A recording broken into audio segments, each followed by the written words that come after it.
Hujambo popote pale ambapo unasikiliza na kutizama idhaa ya Radio Uamini 88.3 FM, ikiwa ni siku ya Alhamisi tarehe 29 ya mwezi Januari, na ikiwa ni Alhamisi ya mwisho katika mwezi huu. Tunakukaribisha katika makala na mafundisho yetu ya dini, mafundisho ambayo yanakujia kila siku ya Alhamisi muda na wakati kama huu, na ambapo tunaye mwalimu Job Mwangi, na basi atatueleza yale ambayo ametuandalia siku ya leo, tukikumbuka kwamba wiki jana tuliangazia utangulizi wa mafundisho ya katekesi. Karibu. Ni Alhamisi nyingine njema ambayo Mwenyezi Mungu ametujalia, tunamshukuru. Na kama ilivyo desturi yetu, ni vizuri kutanguliza Mwenyezi Mungu kwa lolote ambalo tunalolifanya katika makala haya. Kwa hivyo nakualika tuweze kumwalika Mwenyezi Mungu ili andamane pamoja nasi. Tuombe. Kwa jina la Baba na la Mwana na la Roho Mtakatifu. Amina. Tunakushukuru Mungu muumba wetu kwa mema yote ambayo umetujalia. Tunakushukuru kwa nafasi nyingine siku hii ya leo, tukikuomba utuongoze kwa Roho wako Mtakatifu siku zote za maisha yetu. Tunaomba hayo kwa njia ya Kristo Bwana wetu. Amina. Kwa jina la Baba na la Mwana na la Roho Mtakatifu. Amina. Basi ndugu msikilizaji, tumepata nafasi nyingine njema.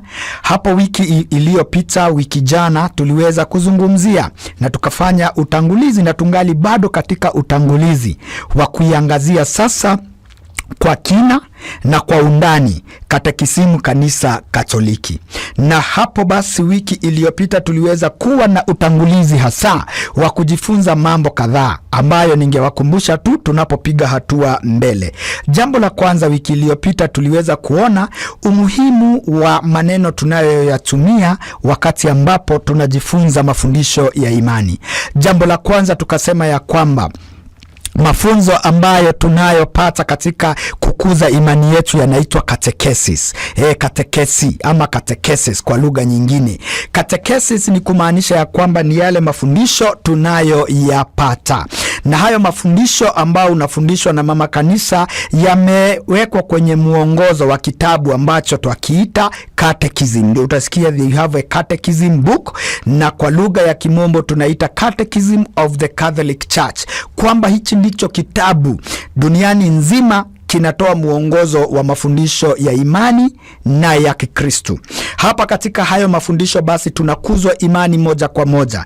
Imani ambayo wa ulimwengu ama ulimwengu mzima popote pale wanalishwa kwa imani moja. Kwa sababu tunayo imani moja, mafundisho haya ni moja, kwa kuwa mwalimu wetu ni moja na ndiye mwalimu wetu Yesu Kristo. Hapo basi katika hicho kitabu ambacho tunaita Catechism book, tunaona basi kuna yule ambaye ni mwanafunzi hasa wa dini. Ana jina lake ambaye tulimuita mkatekumeni. Na ieleweke vizuri kwamba mkatekumeni hapa kulingana na mtazamo wa mama kanisa ni yule hajapatizwa. Na hapo basi huyu mwanafunzi akiwepo lazima kuwe na mwalimu ambaye ni mwalimu wa dini tuliyemuita katekista. Hayo ni majina tu ambayo tuliyoyasema. Na hapo basi tukaangalia kwamba tuko na the Universal Catechism, Catholic Catechism, Universal Catechism of the Catholic Church. Na hapo basi hiyo Universal Catechism of the Catholic Church yako katika tafsiri za lugha mbalimbali. Na nikatolea mfano, tuko na Katekizimu Katoliki kulingana na muongozo wa Baraza la Maaskofu nchini, na tuko na kutoka hiyo Catechism of the Catholic Church unaona kila jimbo imetoa manual book yake kwa njia ya uwazi, kwamba kutoa kwa lugha mbalimbali ama kutoa nakala zingine haimaanishi ya kwamba tunatoa heshima ya kitabu ambacho kina misingi na kina ukweli wote wa imani. Tukaona imani yetu inafunzwa kwa njia moja, kwamba imani aliyoisoma Baba Mtakatifu kule Roma ndio hiyo imani ambao wewe uliosoma ukapatizwa, na ndio imani tunayoishi kuikiri na kuisadiki.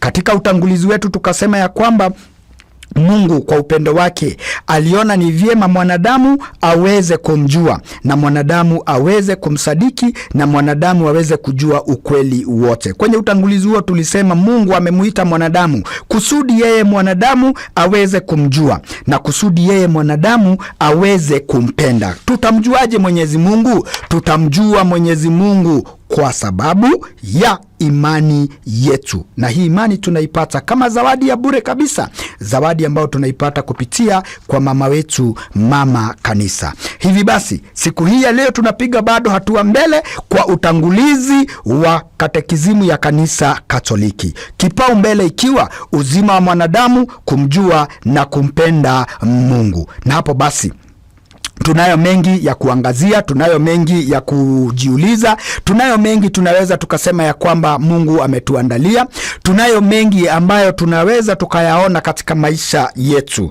kama vile basi tunavyosoma mbele kwa kusema ya kwamba Mungu aliye mkamilifu, bila mpaka na mwenye heri ndani yake, mwenyewe katika mpango wa wema wake alimuumba mtu kwa hiari yake apate kumshirikisha uzima wake wenye heri. Hapa usije ukasahau ya kwamba ni upendo wa Mwenyezi Mungu kumuumba mtu kwa sura na mfano wake, na akampatia heri ya maisha, ambaye yeye huyu mwanadamu anashirikishwa moja kwa moja maisha yenye heri, maisha yenye uzima na maisha yenye utakatifu. Kwa nini tunaweka hii kama kipaumbele? Kwa sababu utakuta ya kwamba mafundisho ya imani, mafundisho ya mama kanisa, wito wake ni mmoja tu, kumuelekeza mwanadamu kwake muumba wake, kama iliyo mpango wa Mwenyezi Mungu, kwamba huyu mtu ambaye ni mimi na wewe tumeumbwa kwa sura na mfano wake Mwenyezi Mungu, kusudi tuishi kulingana na mapenzi yake muumba wetu,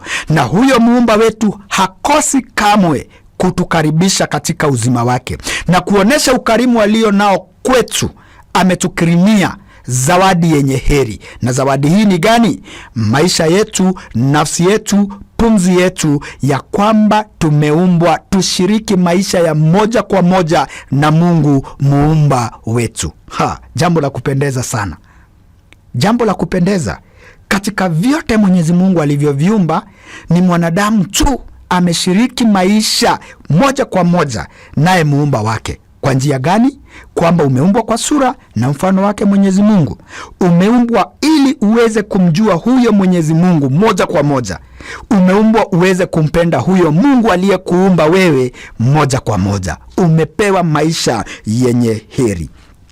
Katika utangulizi huu bado tukipiga mbele, tutaona mawazo ya kitabu hiki kinaelekeza huyu mwanadamu kufanya nini, kusudi wito huo ambao ni wito wa kushiriki maisha yetu pamoja na Mwenyezi Mungu upate kusikilika popote duniani. Kwa hivyo lengo na madhumuni ya mafundisho ya mama kanisa ni kuelekezwa kusudi tuweze kushiriki maisha tuliyopewa popote duniani. Na tutashiriki kwa njia gani? Kwa kusikiliza mwelekeo wa mafundisho haya. Basi kama ni wito tumepewa, kila mmoja apate kusikiliza wito huo, na hakuna mipaka, ni popote duniani. Mradi mwanadamu ako katika chini ya jua, ako katika chini ya wingu, yuko hapa dunia hii ambao Mungu ametuzawadi, basi ana nafasi ya kushirikishwa uzima huu wa mafundisho ya mama kanisa. Na kwa njia hiyo tunaona ya kwamba Kristu aliwapeleka mitume wake. Yeye alipoishi hapa duniani, wito moja wa Yesu Kristu ni kuendeleza katekesi, nikisema lugha hiyo, kwa kuwa yeye alipokuwa hapa duniani, Yesu yeye mwenyewe aliwapelekea wale mitume. Na aliwapelekea wale mitume kwa njia gani? Aliwachagua, akawapa amri ya kutangaza Injili. Na hiyo Injili siyo nyingine, ni Injili tunayoisikiza. Kuna watu, baadhi ya watu ambao wanasema mafundisho ya kanisa ni mafundisho yao binafsi. Mafundisho ya kanisa na Injili ni kitu kimoja, tuwezi tenganisha. Si fundisho la mtu binafsi, la, ni fundisho la wito, kwa sababu Kristu mwenyewe alikuwa katekista. Kristu mwenyewe alileta habari njema kwa watu. Na kama vile basi tunavyosoma katika kitabu cha Mitume sura 28 mstari 19 hadi 20, basi enendeni mkawafanye mataifa yote kuwa wanafunzi wangu, mkiwapatiza kwa jina la Baba na la Mwana na la Roho Mtakatifu, na kuwafundisha kuyashika yote niliyowaamuru ninyi, na tazama, mimi nipo pamoja nanyi siku zote hata ukamilifu wa dahari. Huu ni wito wa Yesu Kristu, mwana wa Mungu na mkombozi wetu, kama tunavyokiri na kusadiki. Alipokuwa hapa duniani alifanya kazi gani? alikuja kuwaita mitume wake wawe washiriki wa moja kwa moja kwa kazi yake Yesu Kristo. Hawa ni akina nani? Tukichukua mfano huo, ni makatekista, kwa sababu walishirikishwa moja kwa moja kuhubiri Injili ambao walikabidhiwa popote duniani kwa mataifa yote. Ni nendeni mkawafanye wengine. Lengo la mafundisho ya kanisa ni kwa kila mpatizwa akipata mafundisho haya, na yeye akaweza kuwashirikisha na wengine, nao waje tuweze kutembea kwa pamoja. Tungali katika msimu wa mama kanisa uliotangazwa naye marehemu Baba Mtakatifu aliye hapo awali Francisco, ambaye kwa miaka iliyopita aliweza kutuletea wazo la kwamba kanisa ni kanisa la kisinodi, kwamba sisi tumeitwa tutembee kwa pamoja. Na mwaka jana tukaoneshwa pado na wazo hilo ya kwamba sisi tutembee kwa pamoja kwa kuwa sisi ni mahujaji wa matumaini. Kila mpatizwa kupitia mafundisho ya mama kanisa anaalikwa, anashirikishwa moja kwa moja kama vile mwalimu wetu na katekista wa kwanza Yesu Kristu alivyowaalika mitume na kuwashirikisha kazi hiyo. Sisi nasi yale mafundisho tunayoyapata hatujasaswa, tunaambiwa ya kwamba tuweze kuwashirikisha na wengine. Na hapo basi utakuta ya kwamba wito wa mama kanisa kwa huyo roho tuliyepokewa na hiyo amri tuliyopewa naye Yesu Kristu ni kwenda ulimwenguni kote na kufanya kazi hiyo. Na tunaahidiwa kazi hii tufanyapo hatuko peke yetu. Kunaye Mungu aliye ndani yetu kwa uwezo wa Roho Mtakatifu, kwani hata Yesu mwenyewe aliwahakikishia wale mitume, tazama nitakuwa pamoja nanyi hadi mwisho wa dahari. Kazi waliofanya mitume kwenda kupeleka hiyo habari njema, fundisho lake Kristu ambalo ndilo fundisho la kanisa, katekizimu yetu hii inaendelea, kwani tunaendeleza na Kristu yule yule wa wakati ule ndio Kristu huyo huyo wa wakati huu, wa kesho, kesho kutwa, mtondo na mtondogo, yaani wa siku zote. Hajabadilika. Huo ndio ukweli na utamu wa imani. Tunapopiga hatua mbele, tunaona ya kwamba wale wote walioitwa, hawa wakiwemo mitume, wakatoka kule walipokuwa, wakahubiri kote kote, naye Bwana akatenda kazi pamoja nao na kulithibitisha lile neno kwa ishara zilizofuatana nao, kwa sababu Kristu yu pamoja nao hadi siku zote katika maisha yao. Wale ambao kwa msaada wa Mungu waliupokea wito wa Kristu na kuuitikia kwa hiari, kwa upande wao wanasukumwa na upendo wa huyo Kristu kutangaza habari njema popote duniani.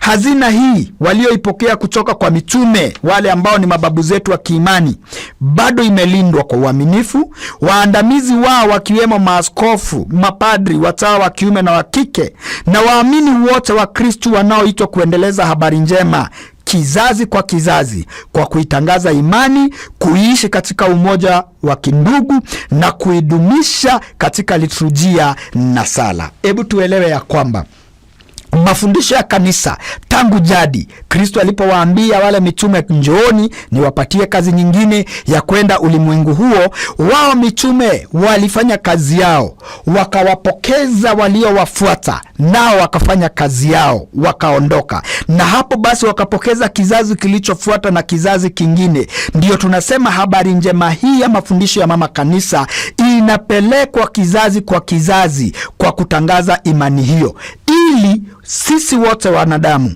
tuweze kuiishi imani hiyo katika umoja wa kindugu na kwa kuiadhimisha katika liturujia na sala, kwa sababu imani ni ile ile jana, leo na hata milele. Imani ni kupokezana. Hakuna mtu ambaye anazaliwa na imani yake yeye, anazawadiwa tu. Uwezi ukaamka siku moja ukasema wewe imani yangu ni hii. Mimi yangu hata watu wakisema mimi kile naamini ni hiki. Hakuna imani yako wewe unaamini bwana. Imani ni zawadi umepewa. Na wewe ukipewa imani hiyo, uishike, upokeze wengine. Nao waiendeleze, waishike kwanza, wapokeze wengine. Hapa katika hiyo nafasi ya kupewa imani hii, ukipewa imani na ukose kuitangaza, basi wewe unazima wito ulioitiwa.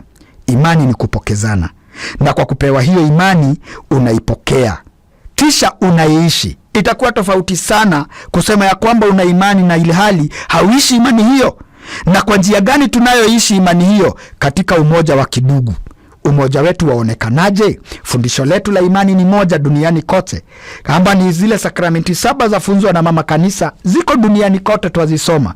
Lugha mbalimbali uzitaje hizo sakramenti, lakini imani ni hiyo hiyo tu kwa kila mtu.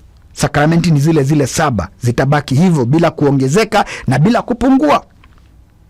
Amri za Mungu ni zile zile, sheria za kanisa ni zile zile, ibada yetu ni ile ile, mwongozo wetu wa sala ni ule ule. Hiyo ndiyo imani tunayoishi katika umoja wetu wa kindugu, na zaidi ya yote tunaishi kwa siku, kwa maisha, mienendo na matendo yetu. Utamu gani wa imani? Utamu gani wa katekesi? Kila mmoja wetu asilichukulie jambo hili kwa msaha. Jivunie na kumshukuru Mungu zaidi kwa zawadi aliyotuzawadi, imani yetu. Naomba sasa tupunge hewa kidogo, kisha nikirejea tunaendelea kupiga hatua kwa kuona bado utangulizi wa imani ya kanisa Katoliki, mada kuu ikiwa katekesi ya kanisa.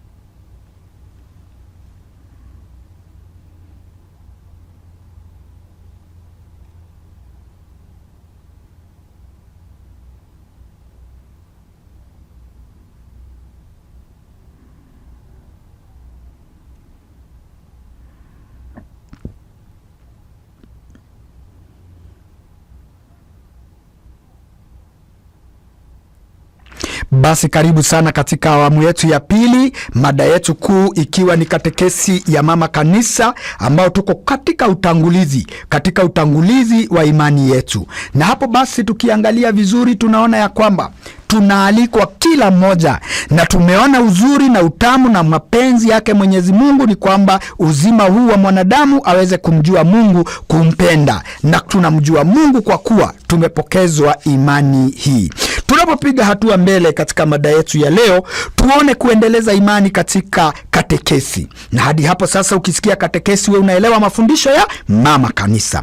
Ieleweke ya kwamba hapo awali jina katekesi lilitolewa kwa jumla ya juhudi zote za kanisa za kuwafanya wanafunzi, kuwasaidia watu kusadiki kwamba Yesu ni mwana wa Mungu, kusudi kwa njia ya kusadiki wawe na uzima katika jina lake, na kuwaelimisha na kuwalea katika maisha hayo, na hivyo kuujenga mwili wa Kristo. Hapo basi kuna siri moja ambayo imefichwa. Na imefichwa kwa sababu gani? Imefichwa kwa sababu mtazamo wa mafundisho ya mama kanisa, mtazamo wa mapokeo haya ya mitume ni moja tu. Jambo hili ambalo tunasikia na kwanza ni kuwafanya wanafunzi. We are made wanafunzi wa Yesu Kristu, kama vile Yesu Kristu alivyowaita wale mitume. Tukirejea maandiko matakatifu aliwaita. Kwa hivyo tunaanza na wito, kisha akawaambia njooni munifuate nitawafanya. Yani tunafanywa wafuasi wa Yesu Kristu. Na uelewe kwamba inaanza na kuitwa na kufanywa. Haya ni mambo mawili. There is a calling. Kila mmoja wetu ameitwa kwa njia yake ya maisha, na pia tunafanywa ili tuishi kikamilifu imani yetu, na kwa njia hiyo tunaona tunu na zawadi ya imani yetu. Lengo la katekesi kulingana na mawazo tena tumesema ilikuwa kuwasaidia watu kusadiki kwamba Yesu ni mwana wa Mungu, ambalo kwetu sisi, kwa wale hatukupata nafasi ya kumuona Yesu ana kwa ana kwa kumguza kwa mwili wake wa hapa duniani, tunaamini kwa wale waliomuona, kama vile mitume waliomuona, wakala pamoja naye, wakamsikiza moja kwa moja kwenye masikio yao, na hayo walioachiwa wakayasadiki, wakafundisha wale hawakupata nafasi ya kupata Yesu moja kwa moja, nao hao wakayapokea, wakayasadiki. Kwa hivyo kuwasaidia watu kusadiki kwamba Yesu ni mwana wa Mungu. Sisi tunamsadiki Yesu ambaye aliishi hapa duniani zaidi ya miaka 2000 na tangu alipozaliwa hapa na kuishi hapa duniani. Na kwa mapokeo ya wale waliomuona wakati ule, hayo mapokeo sisi tumeyapokea, tuyasadiki, na tuweze kufikisha wale ambao watakuja baada yetu. Na imani ni kupokezana, kama nilivyosema, tukiendeleza milele yote. Kwa hivyo baada ya imani hii tukiishika itufanye kuwa wanafunzi wake Yesu Kristu. Ya pili, inatusaidia kuweza kusadiki. Hapa kuna tendo la kusadiki. Kusadiki ni kuamini kwamba Yesu ni mwana wa Mungu, na kwa njia ya kusadiki, kusudi kwa njia hiyo sisi zote tuweze kupata uzima katika jina lake. Kumbuka, tunapata uzima kwa jina la Yesu Kristo. Tunapata uzima kwa jina la Yesu Kristo, ambaye yeye ndiye mpatanishi wa Mungu na mwanadamu. Na ukiweza kuelewa hayo, katekizimu inayomzungumzia Yesu, kwa sababu all message ambazo ziko kwenye fundisho la mama kanisa ni ujumbe mmoja tu, Yesu Kristo, ambaye huyu Yesu Kristo ni Mungu mtu, mwana wa Mungu na mkombozi wetu, ambaye ndiye daraja ya mwanadamu naye Mungu muumba wake. Hili ndilo lengo la mafundisho ya mama kanisa. Ya pili, baada ya kuona ya kwamba ni tuweze kufanywa na kusadiki, ya tatu tunasema ni kuwaelimisha na kuwalea katika maisha hayo, na hivyo kuujenga mwili wa Kristo.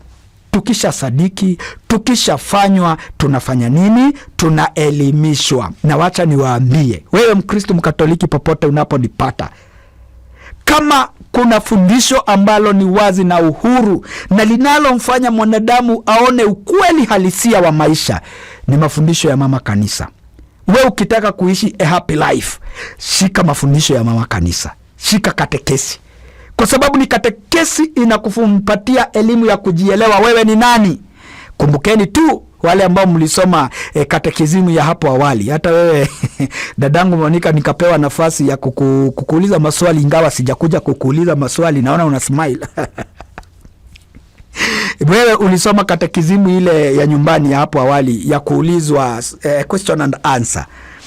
Ili uweze kujijua wewe ni nani, ulikuwa unaulizwa tu kwa urahisi, wewe ni nani? Unasema wewe ni mtu ambaye ameumbwa na nani? Na Mungu. Na umeumbwa kwa njia gani? Unasema umeumbwa kwa sura na mfano wake Mwenyezi Mungu. Kisha unaulizwa Mungu amekuumba wewe ufanye nini? Unasema Mungu ameniumba niweze kumjua, umpende, umtumikie na mwishowe uishi na yeye milele na milele. Hebu angalia elimu kama hiyo, kwamba ni kwa katika katekizimu ya kanisa Katoliki umeelimishwa kujua hali halisia.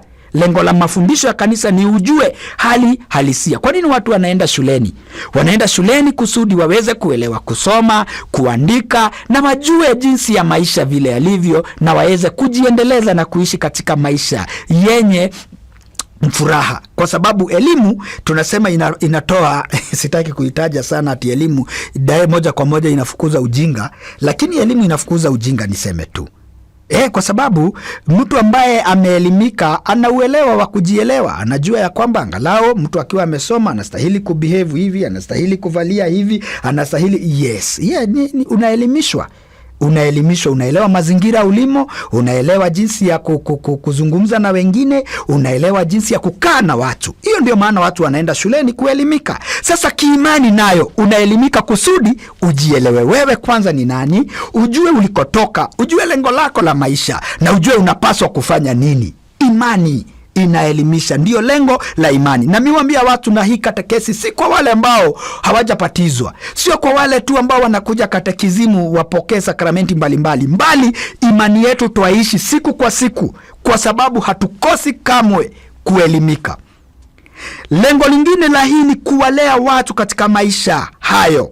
Tunalewa, tunaendelea kukua na tunakuwa kwa imani yetu kiroho. Wakati ambapo tunasema liturujia tukitanga na mafundisho ya kanisa, tunakuzwa. Ndio utaona tumetoka ibada takatifu ya misa siku hii ya leo, tuendeleze kulewa kama vile mzazi anaendelea kulea mtoto wake, na hakosi kamwe kumshughulikia katika mahitaji yake ya malezi.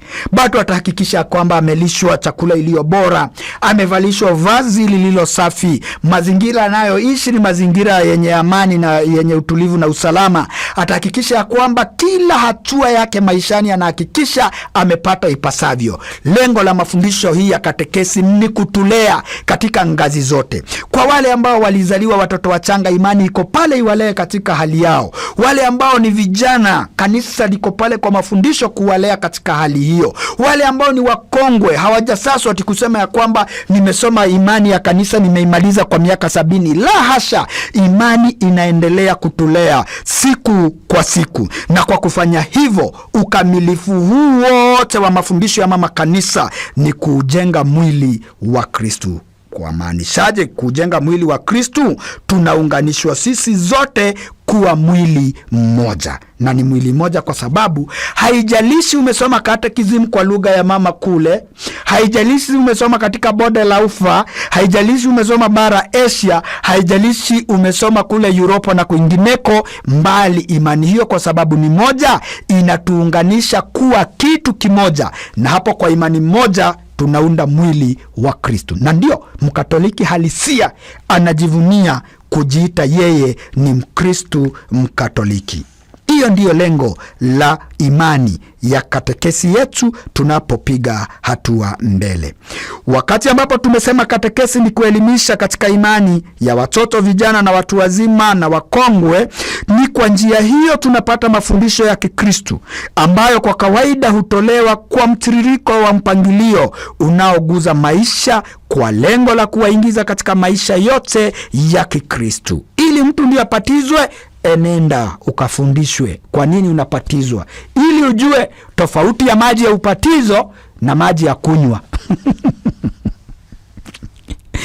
Ili ujue tofauti ya maji ya kisima cha upatizo pale na maji ambao unaweza ukaenda mtoni ukaoga, na maji ambao unayapata kwenye bafu wakati ambapo unafanya usafi. Ni lazima uelekezwe katika njia ya imani, na ukifanya hivyo basi utakuwa unaishi lengo lako la maisha ya Kikristo ipasavyo.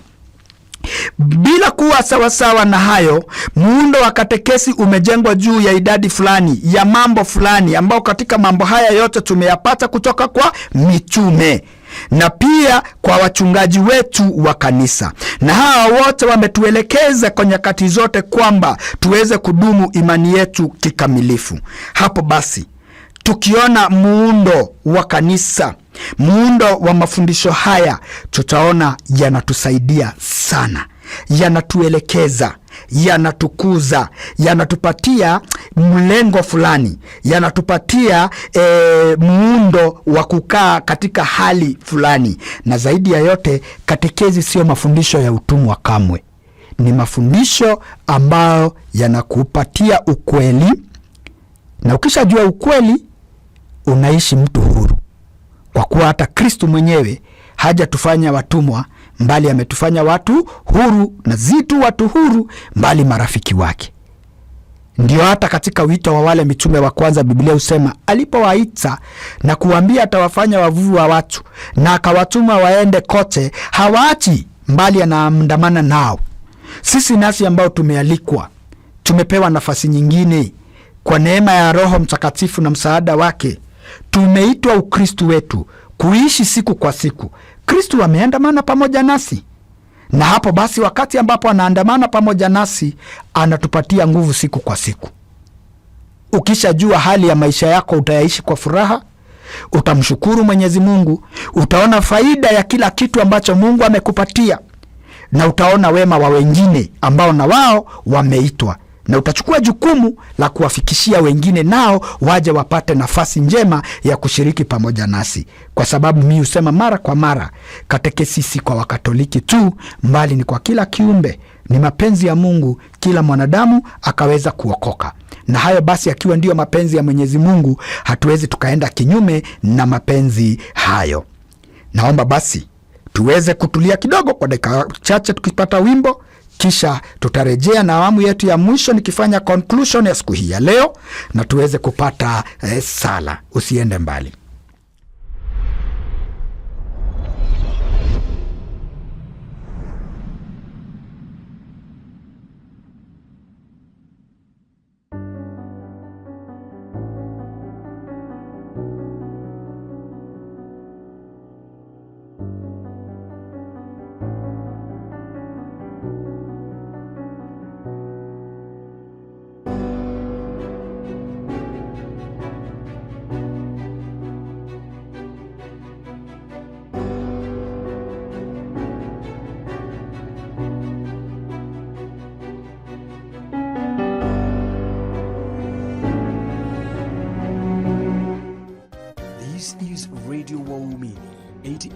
FM.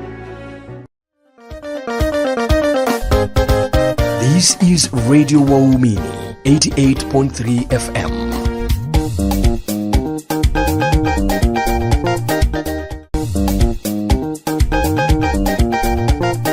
Karibuni tena katika awamu yetu ya mwisho. Tunapotamatisha, tumeona umuhimu wa mafundisho ya imani. Tumeona kitabu hiki si kitabu cha mtu binafsi, mbali ni mapenzi ya Mungu, kila mmoja akaweza akafikiwa na mafundisho haya. Nikitamatisha, nitanukuu kipengee cha kwanza cha katekisimu yetu ya kanisa, ambao nitasoma sura ya 12 kulingana na mtazamo wa maaskofu na watangulizi wetu katika imani, wakituletea kitabu hiki kwa kila Mkristo. Nitanukuu kama ilivyo. Katekisimu hii ni ambao ndio tumeielezea na tunaendelea kuielezea, inawalenga hasa wale wenye wajibu wa katekesi. Mahali pa kwanza ni maaskofu wote walio walimu wa imani na wachungaji wa kanisa. Katekisimu hii pia imetolewa kwao kama chombo cha kuwasaidia kutekeleza wajibu wao wa kulifundisha taifa la Mungu. Katekisimu hii ieleweke, si ya wale wanaopatizwa. Kwanza inatolewa kwa maaskofu wote duniani ambao ni makatekista wa kwanza. Kama katekista wa kwanza katika jimbo kuu la Nairobi ni His Grace Philip Anyolo na wasaidizi wake, na anapata muongozo huu ndio aweze kulisha taifa la Mungu imani. Kisha imetolewa kwao kama chombo cha kuwasaidia kutekeleza wajibu wao wa kufundisha taifa hilo la Mungu. Tutatekeleza wajibu wetu wa Mungu under the guideline ya mafundisho ya mama kanisa, na kwa njia ya maaskofu iwafikia watayarishaji wa katekisimu, wakiwemo mapadri, kwa sababu baada ya kutoka kwa baba askofu aliye katekista wa kwanza, padri yoyote kiwa paroko, kiwa msaidizi, ni mwalimu moja kwa moja, na anapata muongozo huu wa kulisha taifa la Mungu kupitia muongozo wa mafundisho ya kanisa, na wakiwemo pia makatekista. Na hapo itakuwa pia masomo ya manufaa kwa waumini wengine wote wa Kristu na watu wote wenye nia njema. Tusiwe wachoyo. Shirikisha watu imani ya mafundisho, shirikisha watu mafundisho ya kanisa, shirikisha watu kwamba Mungu anataka watu wote wajue ukweli na wawe huru, na ukweli huu hatutaupata nje, mbali tunaupata ndani ya kanisa. Na basi tunapotamatisha siku hii ya leo, ni kupatia changamoto. Mara yako ya mwisho wewe mwenyewe ushaiona hata Catechism book? Hata wacha sasa hii ambao tunasema Catholic Catechism book, which is a universal book. Hata kicho kitabu kidogo cha sala ambayo vingi inatoka shilingi 60, hauna kwako nyumbani, hauna. Hata kwa sababu chapa zote za imani zimenukuliwa kutoka kitabu hiki, ndio unakuta kuna kitabu kadogo kanakaa kama a pocket book kanatoka hiyo. Utakuta hata prayer book kama katekisimu ndogo ya kanisa ya kuwasaidia watoto na watu wazima kujikumbusha imani yao. Wewe hauna kwako kwa nyumba, hauna kitabu chochote unaweza sema ni cha mafundisho ya imani, hauna. Changamoto ni hii. Shida ni nini? Vinginevyo vyote uko navyo kwa nyumba, na sitaki kutaja. Kuna wasomi wazuri ambao utakuta wako na novel za kila aina, wako na gazeti za kila siku, na ni vizuri, wako na magazine za kila aina, na vitabu vingine hata zingine za advertisement zenye hata hazikufai. Unakuta kwa nyumba kubwa, nusu ya nyumba yako ni maktaba, ni kama uko na library kwa nyumba. Lakini kama Mkristo hauna hata kitabu cha chuo cha sala, kitabu kadogo sana, ambapo unakuta hata kakona kanuni ya imani, kakona amri za Mungu, kakona sakramenti 7 za kanisa, kakona hata pia sala mbalimbali ikiwemo sala ya Baba Yetu na sala ya Salamu Maria. Hauna kitabu chochote unaweza sema hii ni kitabu ya katekisimu ya kanisa Katoliki. Nikupe changamoto. Nenda leo hii, hata kama hauna nafasi ya kununua, enda kwa jirani umuulize, unaweza kuwa na hiyo kitabu nimesikia Mwalimu Job akielezea huko kwa redio. Uione, sijakwambia usome. Kwanza tu uone ndio hii. Utakuwa umepiga hatua kuona tu. Alafu baada ya kuona sasa, angalau jaribu kuangalia iko nini kwa utangulizi. Baada ya kuona huo utangulizi, chukua nafasi ya kusoma angalau aya moja, kwa sababu imani yetu tunaishi siku kwa siku. Hii imani tutakapokuwa tunaenda, tutakuwa tunaangazia ni imani tunayoishi, ni imani yetu tunayoishi. Katekizimu ni way of life, kwa sababu si kama manual book ambao ulisoma shuleni na ukaacha, baada ya kujua ukaacha. Hapana, yetu inarudiwa mara kwa mara, kwa sababu ni imani tunayoishi siku kwa siku. Ni kuacha na hiyo changamoto, na basi kwa majaliwa yake Mwenyezi Mungu akitujalia na kutupa nafasi njema, tutaweza kuendeleza, na tunaenda hatua kwa hatua tukiichambua imani ya Kanisa Katoliki. Naomba tutie kikomo basi hapo kwa sala. Kwa jina la Baba na la Mwana na la Roho Mtakatifu, amina. Tunakushukuru Mungu muumba wetu kwa mema yote ambayo umetujalia. Umetupatia nafasi nyingine maishani kuweza kujua imani, na kwa imani hii tuweze kujua lengo la maisha yetu hapa duniani. Tunakuomba utuongoze kwa Roho wako Mtakatifu, ili kwa imani hii tuweze kuwa wakamilifu. Tunaomba hayo kwa njia ya Kristo Bwana wetu, amina. Kwa jina la Baba na la Mwana na la Roho Mtakatifu, amina. Na hadi wiki ijayo, kwa neema zake Mwenyezi Mungu, ni mimi wenu Mwalimu Job Mwangi. Muwe na wakati mwema. Tunakushukuru sana mpenzi msikilizaji na mtazamaji, popote pale ambapo umekuwa ukitegea makala haya, na ambapo tumekuwa tukiangazia utangulizi katika mafundisho ya katekesi. Na kwa kweli tuna mengi kama tulivyosema, ambayo tuko tayari kuyafunza mwaka huu wa 2026. Na kama una swali, una maoni, basi unatuandikia ujumbe mfupi kwa 0712223385, ama hapo kwa video tuachie ujumbe mfupi, nasi tukipata nafasi katika makala yajayo tutaweza kukueleza mengi. Tumekuwa na Mwalimu Job Mwangi, jina langu ni Monique Mwirungo. Tukutakia wakati mwema, asante.